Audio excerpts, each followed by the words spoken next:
আজ আমরা এক ঐতিহাসিক মুহূর্তে এখানে উপস্থিত হয়েছি।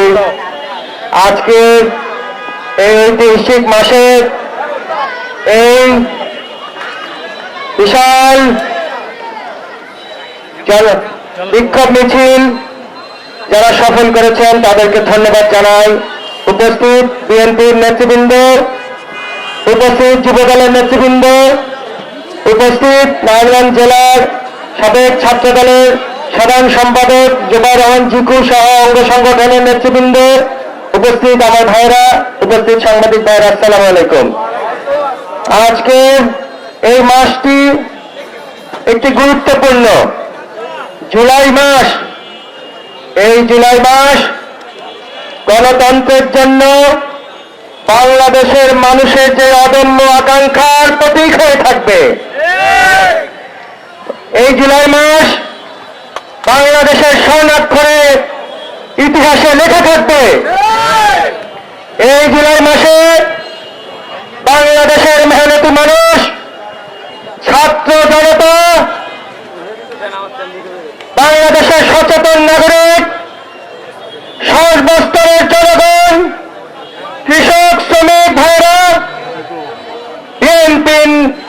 বিএনপির ভারপ্রাপ্ত চেয়ারম্যান জনাব তারেক রহমানের নেতৃত্বে, বাংলাদেশের সব রাজনৈতিক দলের নেতৃত্বে, বাংলাদেশের সমস্ত ইসলামিক রাজনৈতিক দলের নেতৃত্বে বিপ্লব সফল করে পৃথিবীর সবচেয়ে ভয়ানক নির্মম খুনি শেখ হাসিনার পতন ঘটিয়েছে। এই বিপ্লব শুধু রাজপথে জয় হলে চলবে না। এই বিপ্লব সফল করতে হলে গণতান্ত্রিক প্রতিষ্ঠায় গ্রহণ দিতে হবে। এর জন্যই দরকার নির্বাচন। এই নির্বাচনের মাধ্যমে এত বড় বিপ্লবকে সফল করতে হবে, এত বড় আন্দোলনকে সফল করতে হবে। পথ একটি নির্বাচন এবং গণতন্ত্র প্রতিষ্ঠা।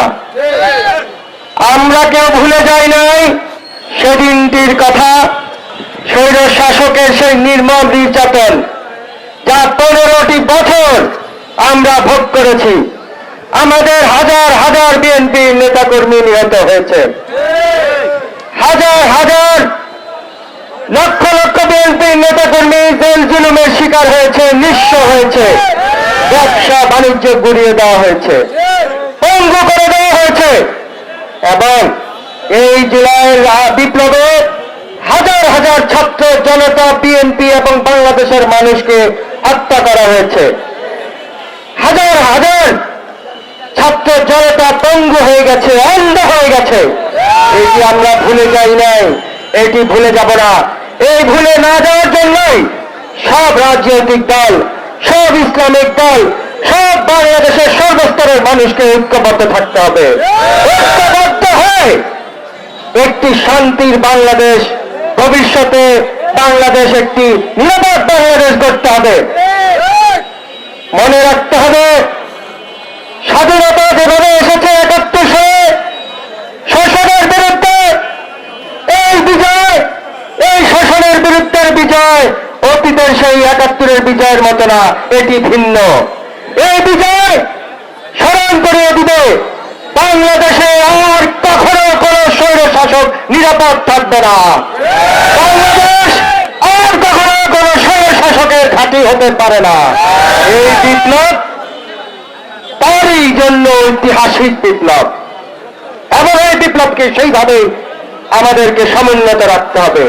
আর তার জন্যই আমাদের দরকার নির্বাচন, যেটি আমাদের ভারপ্রাপ্ত চেয়ারম্যান দেশনায়ক তারেক রহমান বারবার বলছেন। আমরা ঐক্যবদ্ধ থাকবো একটি জায়গায়, সেই জায়গা হচ্ছে স্বৈর শাসকের বিরুদ্ধে ঐক্যবদ্ধ। আর কোন শেখ হাসিনা বাংলাদেশে ঘাঁটি রাখতে যেতে না পারে, বাংলাদেশের মানুষের বুকে, মায়ের বুকের কোল খালি করতে না পারে, বাংলাদেশের ভাইকে তার ভাই থেকে বিচ্ছিন্ন করতে না পারে, বাংলাদেশের বাবাকে তার সন্তান হারা হতে না হয়, সন্তানকে তার দিশেহারা যাতে না হতে হয়। এবং এই বিপ্লব ভারতের মতো অপশক্তির বিরুদ্ধে রুখে দাঁড়ানোর বিপ্লব, ঘুরে দাঁড়ানোর বিপ্লব।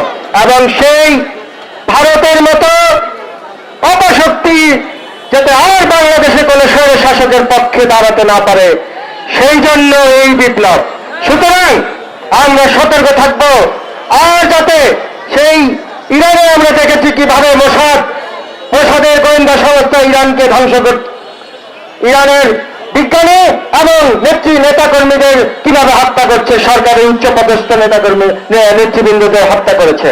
ঠিক সেইভাবেই বাংলাদেশে যাতে কোনো বিদেশি গোয়েন্দা সংস্থা এবং তার চররা যাতে বাংলাদেশেও ঘাঁটি ঘাটতে না পারে, সেদিকে নজর রাখতে হবে। আমরা সরকারের কাছে আবেদন জানাই এবং বাংলাদেশের সব রাজনৈতিক দলকে অনুরোধ জানাই, আপনারা বাংলাদেশে অতীতের মতো যেভাবে বিদেশি গোয়েন্দা সংস্থা ঘাঁটি করেছিল, সেই অনেক হতে পারে মোসাদ সেই বাংলাদেশ বিরোধী কোন গোয়েন্দা সংস্থার ঘাঁটি যাতে বাংলাদেশে না হয়, সেই দিকে সবাই ঐক্যবদ্ধ থাকবেন এবং সরকার বিশেষ নজর রাখবেন। বাংলাদেশের মানুষ সংগ্রামী, ৭১-এ মুক্তিযুদ্ধ করে দেশ স্বাধীন করেছে। বাংলাদেশের মানুষ ৯০-এর গণ বিপ্লব ঘটিয়েছে। বাংলাদেশের মানুষ দেখিয়েছে ২৪-এও কিভাবে সারা বিশ্বকে দেখিয়ে দিয়েছে গণ বিপ্লবে পৃথিবীর সবচেয়ে ভয়ানক নির্মম খুনি শেখ হাসিনার পতন ঘটাতে হয়। এবং এই বিপ্লব আপনারা দেখেন, সেই ১৮৩০ সালের সেই ফ্রান্সের সেই জুলাই বিপ্লবের মতো তার থেকে ভয়াবহ বিপ্লব ঘটিয়েছে। যেই ফ্রান্সের ১৮৩০ সালের জুলাই বিপ্লব যেভাবে সমগ্র ইউরোপে গণতন্ত্র ছড়িয়ে দিয়েছিল, ঠিক এইভাবেই এই জুলাই দক্ষিণ এশিয়ায় গণতন্ত্র ছড়িয়ে দিবে এবং পরাশক্তিদের কুনজর থেকে অপশক্তিকে দক্ষিণ এশিয়া থেকে মুক্ত করবে এই জুলাই বিপ্লব। এই জুলাই বিপ্লব তাই অনেক গুরুত্বপূর্ণ, অনেক ইম্পর্টেন্ট। আমরা সতর্ক থাকবো, ঐক্যবদ্ধ থাকবো এবং আগামী নির্বাচনের জন্য সবাই প্রস্তুত থাকবো। আমরা আশা করছি, আমরা জানি নির্বাচন সময় মতো হবে, ইনশাল্লাহ অতি দ্রুত হবে। সেই নির্বাচনে আমরা আগামীতে বা ২৮০০ যেভাবে অতীতে স্বৈর শাসকরা সব নষ্ট করে দিয়েছিল, ২৮০০ থেকে সেটা বাংলাদেশে নষ্ট করে দিয়েছিল, স্বাস্থ্য খাত, শিক্ষা খাত, কর্মসংস্থান, শিল্প কারখানা এবং রাস্তাঘাট, আমরা সেগুলোকে পুনর্নির্মাণ করব, ফিরিয়ে আনবো। আমরা যদি আগামী নির্বাচনে বিজয়ী হই, তাহলে আগামীতে এই বাংলাদেশে এবং এই ২৮০০০ প্রতিটি মানুষের বিনামূল্যে উন্নত চিকিৎসার ব্যবস্থা করব এবং সুশিক্ষার ব্যবস্থা করব, কর্মসংস্থানের ব্যবস্থা করব। আপনারা সবাই প্রস্তুত থাকবেন এবং এটি করব আমরা বাংলাদেশ জাতীয়তাবাদী দলের ভারপ্রাপ্ত চেয়ারম্যান দেশ নায়ক তারেক রহমানের নেতৃত্বে। বাংলাদেশ জিন্দাবাদ, বাংলাদেশ জাতীয়তাবাদী দল জিন্দাবাদ।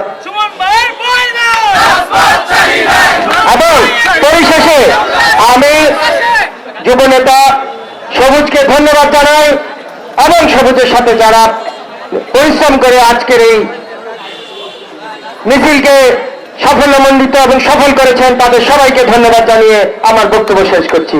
বাংলাদেশ জিন্দাবাদ, বাংলাদেশ জাতীয়তাবাদী দল জিন্দাবাদ, খালেদা জিয়া জিন্দাবাদ, তারেক রহমান জিন্দাবাদ, শহীদ প্রেসিডেন্ট জিয়া রহমান অমর হোক।